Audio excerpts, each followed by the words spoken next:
Yang saya hormati ASN yang diwakilkan Pak Farhan yang sangat baik, terima kasih. Ada Sekjen DKPPNI sudah hadir atau yang mewakili, kemudian dari Sekjen Kemenkes RI ada yang mewakili, kemudian hadir juga ini sahabat saya Profesor Dr. Insinyur Edi Mayani dari Deputi Kajian Strategi Manas datang, kemudian juga ada Deputi 5 KSP yang sehingga beliau tadi sudah hadir, kontak teman saya WA sudah ketemu saya tapi baru nyampe di hotel terus dipanggil lagi karena kesibukan beliau sehingga tidak bisa melanjutkan, sehingga dipanggil dari Pak Sigit hadir Kemhan lagi. Baik, kemudian Komisi Koordinasi dari Mabes TNI, Panglima TNI, diwakilkan kabar teman-teman ya. Untuk pemilih itu apakah form-formnya kesiapan tenaga-tenaga yang ada di sana, karena mungkin saja nanti akan terjadi penumpukan di salah satu tempat, karena ya seperti tadi ini menjadi pemilu urban pertama bagi kita yang harus kita antisipasi dari awal, baik dari segi logistiknya, dari segi kesehatannya dan segala macam yang memungkinkan untuk itu. Kemudian yang tidak kita pikirkan barangkali Pak Ketua, bahwa ini adalah pemilu AI pertama, karena kita baru masuk ke dunia digital yang lebih rawannya lagi. Amerika akan berpikir setelah ini dari segi geopolitik dunianya, bahwa Indonesia akan menjadi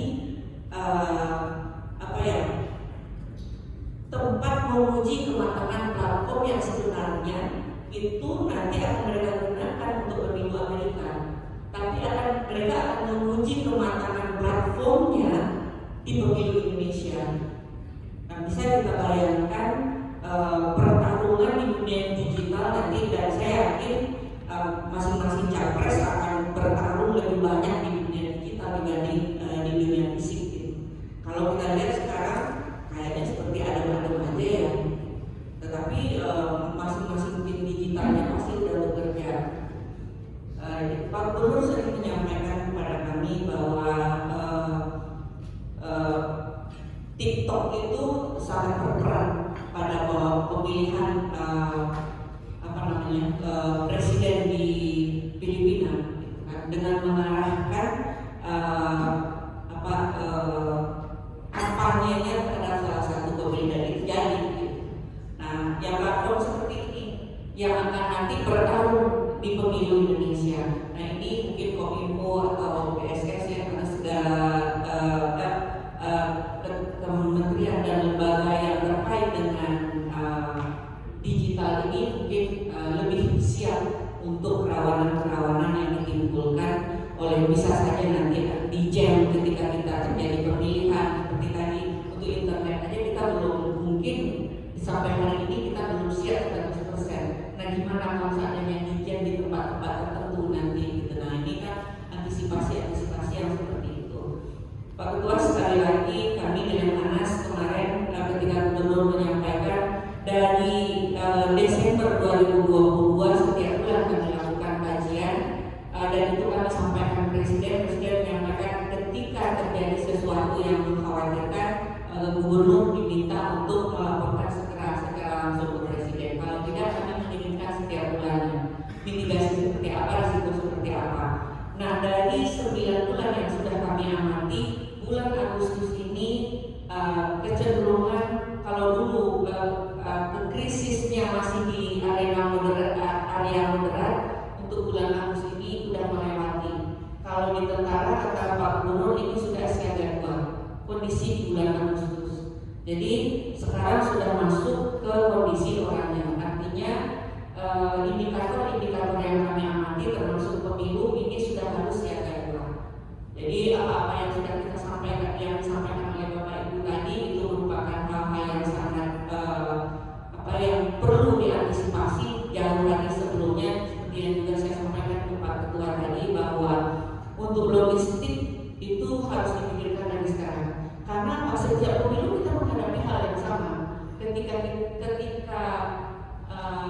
KPU tidak bisa mengirim logistik di saat mendekati hari pemilihan, baru tentara sama polisi dilibatkan. Kenapa tidak dari awal saja disiapkan?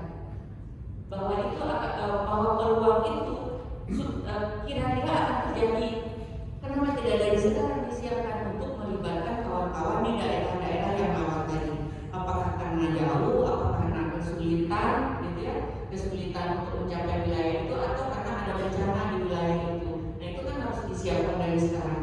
Seperti yang disampaikan Pak Ketua tadi, bahwa beliau sudah ke daerah manapun yang ada di Indonesia kan sudah bisa dipetakan sebenarnya. Mapping daerah rawannya itu sudah bisa dari sekarang. Nah, gimana caranya supaya kita benar-benar menyiapkan untuk pengiriman logistik ini?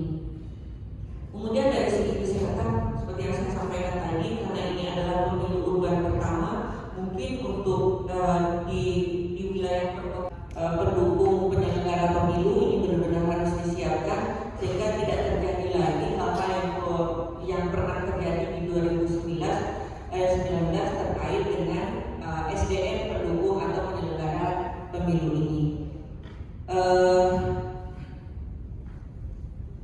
Mungkin itu kemudian barangkali nanti di pileg untuk legislatif, karena persoalan komposisi pemilih ini, karena melalui undang-undang kita kan 30% pemilih perempuan itu sudah tidak bisa kita pungkiri lagi. Namun tentu saja ini juga menjadi kerawanan juga ketika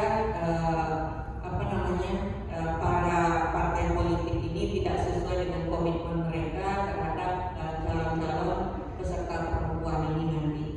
Kemudian juga kami menyarankan untuk pemetaan dari awal untuk kondisi-kondisi rawan yang kemungkinannya bisa terjadi di 2024 ini. Pak Ketua, ada beberapa hal terutama terhadap penguatan kelembagaan KPU ini juga perlu perhatian, karena ini bisa menjadi pemicu kerawanan nanti kalau seandainya regulasi-regulasi tentang pemilu ini belum juga siap sampai hari ini gitu. Ini juga menjadi salah satu yang kami kajian yang kami lakukan untuk kesiapan menghadapi pemilu ini. Kemudian juga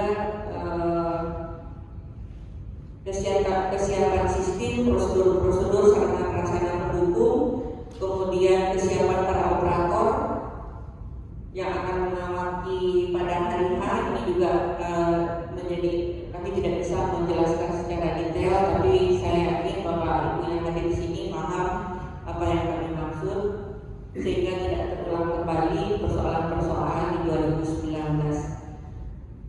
Tentu saja kehandalan dari seluruh sistem dan perangkat yang terlibat juga ini menjadi satu keharusan untuk mencapai kesuksesan dari pemilu itu nanti. Jadi belajar dari COVID, Pak Ketua, kita sudah sukses menghadapi COVID, kenapa tidak belajar banyak dari sana? Sehingga antisipasi dari awal bisa kita lakukan, terutama untuk distribusi logistik dan kesiapan dari para pendukung penyelenggara pemilu. Barangkali itu Pak, kami melakukan rapat koordinasi kalau seandainya yang ada di sini bisa, karena di setiap awal bulan kami menyampaikan krisis yang akan terjadi di bulan kalau sekarang kan bulan September. Nah kalau seandainya ada, mungkin diutus orang-orang yang tepat untuk datang ke Lemhanas Pak, sehingga bisa mendapat penjelasan yang konkret nanti. Karena di sana kita akan bicara antisipasi dari 18 kementerian lembaga tersebut terhadap potensi krisis yang kami dapatkan, karena dari yang paling tinggi, sehingga kami melihat angsa hitamnya seperti apa dan bagaimana cara menggunakan angsa hitamnya. Jadi skenario yang kami buat itu skenario yang paling rawan di situ, yang paling bisa menggagalkan